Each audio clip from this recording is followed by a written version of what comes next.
بنی اسرائیل کے ہزاروں اولیاء کرام میں سے ایک کا نام شروین تھا۔ شروین القدس کے نواح میں ہزاروں ایکڑ اراضی کا اکیلا مالک تھا، جس میں زیتون کے درخت سر اٹھائے اپنے مالک کی دولت و حشمت کی گواہی دے رہے تھے۔ ہزاروں کی تعداد میں مویشی اور نہ جانے کتنی ہی بیویاں اور کنیزیں تھیں اس کی۔ نوکروں کی تعداد بھی کچھ کم نہ تھی۔ اسے ہر نعمت حاصل تھی اور وہ عیش و آرام کی زندگی بسر کر رہا تھا۔ ایک دن نہ جانے اس کے دل میں کیا سمائی کہ وہ سب کچھ چھوڑ کر ویرانے کی طرف نکل گیا، اور جب دل کو کچھ سکون ہوا تو وہ ایک پہاڑی کی چوٹی پر جا کر خدا کی عبادت میں مصروف ہو گیا۔ کھانا پینا سب کچھ بھول کر صرف اور صرف عبادت ہی اس کی مصروفیت تھی۔ وہ مراقبے میں ایسا غرق ہوا کہ 100 سال کے بعد اس کی آنکھیں کھلیں تو اس کے سامنے ایک فرشتہ اپنے پر پھیلائے کھڑا تھا۔ اس نے فرشتے کی طرف بڑی ناگواری سے دیکھا جو اس کی عبادت میں خلل انداز ہوا تھا۔ فرشتے نے اسے مخاطب کرتے ہوئے کہا، اے شروین، بارگاہ خداوندی میں تیری عبادت قبول ہوئی، بتا تو کیا چاہتا ہے؟ شروین نے فرشتے کی طرف حقارت سے دیکھتے ہوئے کہا، نعوذ باللہ، اسے یعنی خدا سے کہو کہ میرے ساتھ انصاف کرے۔ فرشتے نے اس کی تحقیر انگیز نگاہوں کا برا منائے بغیر کہا، اے شروین، تو اس سے اس کا انصاف طلب نہ کر، بلکہ اس کی رحمت و شفقت کی خواہش ظاہر کر۔ لیکن شروین نے اپنی آنکھیں بند کر لیں اور خدا کی تسبیح و تہلیل میں مصروف ہو گیا۔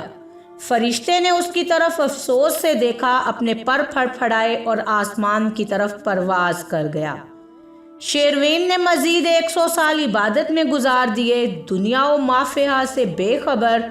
اس کی کیفیت سے گھبرا کر جانور وہاں سے بھاگ گئے اور پرندے بھی کسی اور جانب پرواز کر گئے۔ پہاڑی پر ہر جاندار بے جان ہو گیا، یہاں تک کہ جھاڑیاں اور درخت بھی نابود ہو گئے۔ 100 سال پورے ہوئے تو فرشتے نے پھر اپنے پر پھڑ پھڑا کر اسے بیدار کیا۔ شروین نے ناگواری سے پھر اپنی آنکھیں کھولیں۔ اس کی نگاہوں میں اتنا جلال تھا کہ فرشتے پر بھی ایک لمحے کے لیے کپ کپی طاری ہو گئی۔ شروین نے غصے سے کہا، اب تو کیا لینے آیا ہے؟ فرشتے نے نرمی سے جواب دیا، اے شروین، تیری عبادت نے قبولیت کا شرف حاصل کر لیا، اب مانگ کیا مانگتا ہے؟ شروین نے پھر سے جواب دیا، اس خدا سے کہو کہ میرے ساتھ انصاف کرے۔ فرشتہ گویا ہوا، شروین ضد نہ کر۔ لیکن شروین اپنی ضد پر اڑا رہا۔ فرشتے نے اس کی طرف افسوس سے دیکھا اور اپنے مرکز کی طرف ایک دفعہ پھر پرواز کر گیا۔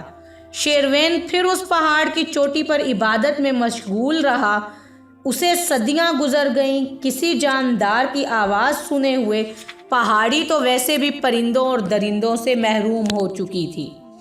ہوا بھی اب اس پہاڑی کے قریب آتے ہوئے ڈرنے لگی۔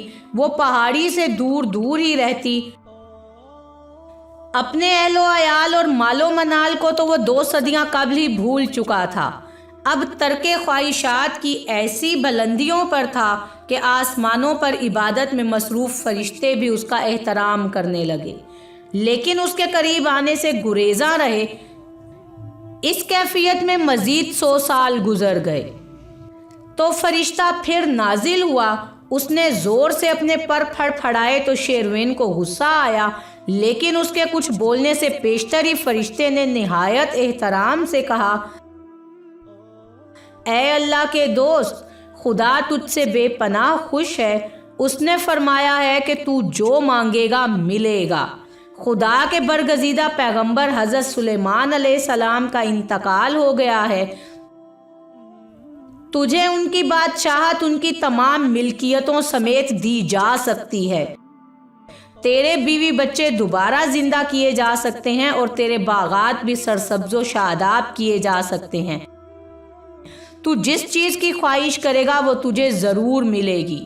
یہ کائنات کے مالک کا فرمان ہے جس نے 300 سال تک تجھے کچھ کھائے پیے بغیر زندہ رکھا اور تجھے اپنی عبادت کرنے کا حوصلہ بھی دیا۔ شیروین نے فرشتے کو گھور کر دیکھا اور کہا، ان تمام چیزوں کو میں چھوڑ چکا ہوں، مجھے سلیمان علیہ السلام کی بادشاہت چاہیے اور نہ بیوی بچوں اور زیتون کے باغات کی کچھ ضرورت ہے۔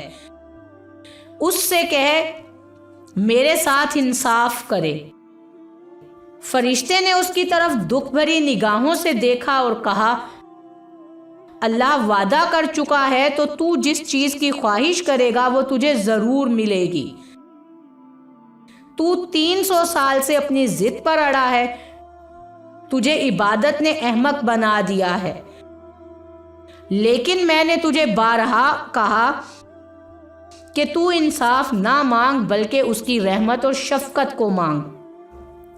اب بھی تو اپنی ضد سے باز نہیں آیا، اب تو نے انصاف مانگا ہے تو تجھے ضرور انصاف ملے گا، اور انصاف اس کا یہ ہے کہ تو 300 سال تک اس پہاڑی کو اپنے بوجھ سے پریشان کرتا رہا ہے، اب یہ پہاڑی تجھ پر 300 سال تک سواری کرے گی۔ یہ کہہ کر فرشتے نے اپنا ایک پر پہاڑی کی جڑوں میں رکھ کر اسے الٹ دیا اور پھر وہ اپنے پر پھڑپھڑاتا ہوا آسمان کی جانب پرواز کر گیا۔